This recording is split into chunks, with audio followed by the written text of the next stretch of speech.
18 जून 2023 को कनाडा के British Columbia में एक गुरुद्वारा के सामने हरदीप सिंह निज्जर कार में बैठा हुआ था। 2 मास्क पहने लोग आते हैं और उसका बंदूक से मर्डर करके चले जाते हैं। आतंकवादी था। हरदीप सिंह निज्जर एक खालिस्तानी आतंकवादी था जो कि खालिस्तानी टाइगर फोर्स का हेड था। इसी के चलते कनाडा के प्राइम मिनिस्टर जस्टिन ट्रूडो ने भारत पे एक गंभीर आरोप लगाया कि हरदीप सिंह निज्जर का मर्डर भारतीय एजेंट ने किया है। इसके बाद दोनों देशों में टेंशन क्रिएट हो गई और भारत ने इस सभी एलिगेशन को रिजेक्ट कर दिया और बेबुनियाद बताया। फिर कनाडा की फॉरेन मिनिस्टर ने इंडियन डिप्लोमेट्स को बाहर निकाल दिया। इसी के जवाब में भारत ने भी कनाडा के डिप्लोमेट्स को समन किया और 5 दिन के अंदर देश से बाहर निकालने का आदेश दे दिया। और अब भारत ने कनाडा के लिए वीज़ा पर भी रोक लगा दी है। लेकिन यह पहली बार नहीं हो रहा है। भारत और पाकिस्तान के बीच ऐसा अक्सर होता रहा है कि डिप्लोमेट्स को पर्सोना नॉन ग्रेटा डिक्लेयर कर दिया गया है। पर्सोना नॉन ग्रेटा का मतलब है कि अनवेलकम पर्सन, मीन्स डिप्लोमेट्स को किसी भी रीजन की वजह से देश से बाहर निकाल दिया गया है। कनाडा में आए दिन खालिस्तानी इलीगल एक्टिविटीज़ होती रहती हैं, प्रोटेस्ट होते रहते हैं, हिंदू मंदिर पर हमला होता रहता है। और एक बार तो प्राइम मिनिस्टर इंदिरा गांधी की झांकी निकाली थी, उनकी असैसिनेशन की झांकी निकाली गई थी। और ये बहुत ही ज़्यादा खतरनाक चीज़ है कि एक देश के प्राइम मिनिस्टर को तुम इस तरह से दिखा रहे हो और प्राइम मिनिस्टर ट्रूडो के द्वारा कोई भी एक्शन नहीं लिया जाता, क्योंकि उनका कहना है कि this is a freedom of speech and expression. लेकिन रियल बात कुछ और है, क्योंकि कनाडा पार्लियामेंट में टोटल 338 सीट है और ट्रूडो की लिबरल पार्टी के पास बहुमत नहीं है। उनको 170 सांसद का समर्थन चाहिए, लेकिन ट्रूडो के पास 158 सांसद हैं। और जिस दूसरी पार्टी की वजह से ट्रूडो की सरकार पावर में है वो है न्यू डेमोक्रेटिक पार्टी, जिसका लीडर है जगमीत सिंह।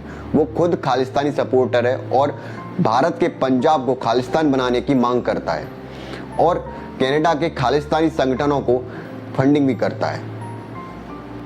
और जगमीत सिंह की पार्टी के पास 24 सांसद हैं। इसी वजह से प्राइम मिनिस्टर ट्रूडो ने हरदीप सिंह निज्जर की डेथ को पार्लियामेंट में रखा और इसी वजह से वो खालिस्तानी संगठनों पर, खालिस्तानियों पर कोई एक्शन नहीं लेता है।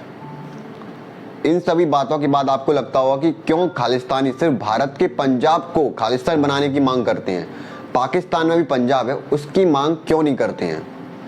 मुगलों के समय जब संयुक्त पंजाब पे सिख साम्राज्य का शासन था और महाराजा रणजीत सिंह, जिन्हें शेरे पंजाब भी कहा जाता है, उनका शासन था, तब उस समय संयुक्त पंजाब की राजधानी लाहौर हुआ करती थी।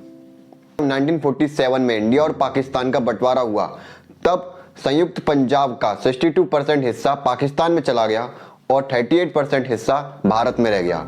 उस हिसाब से खालिस्तानियों को सबसे पहले पाकिस्तान के हिस्से को टारगेट करना चाहिए और उसकी मांग करनी चाहिए। लेकिन ऐसा नहीं है, क्योंकि एक सोर्स से मालूम चला है कि पाकिस्तान के द्वारा कनाडा में खालिस्तानी संगठनों को पैसे भेजे जाते हैं और उनको भारत के खिलाफ भड़काने का प्रयास किया जाता है और भारत से गए स्टूडेंट्स को वहां पे भी भड़काने की कोशिश की जाती है।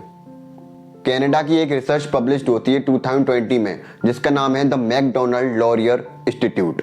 इस रिसर्च में लिखा है कि खालिस्तान एक पाकिस्तान के द्वारा स्पॉन्सर्ड एजेंडा है जो भारत और कनाडा के लिए खतरा है।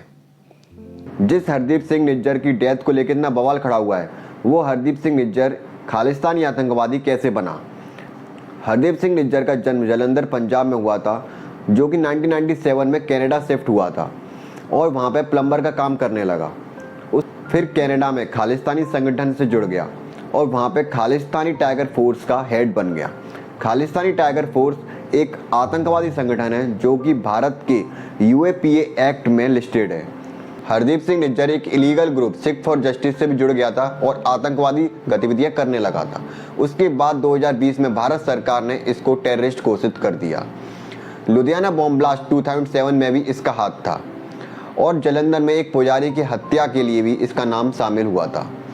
नेशनल इन्वेस्टिगेशन एजेंसी NIA ने इसके ऊपर 10 लाख का भी इनाम घोषित किया था।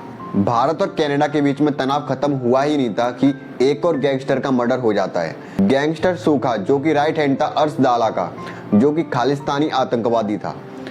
लेकिन भारत में लॉरेंस बिश्नोई ने इसके मर्डर की रेस्पॉन्सिबिलिटी ली है।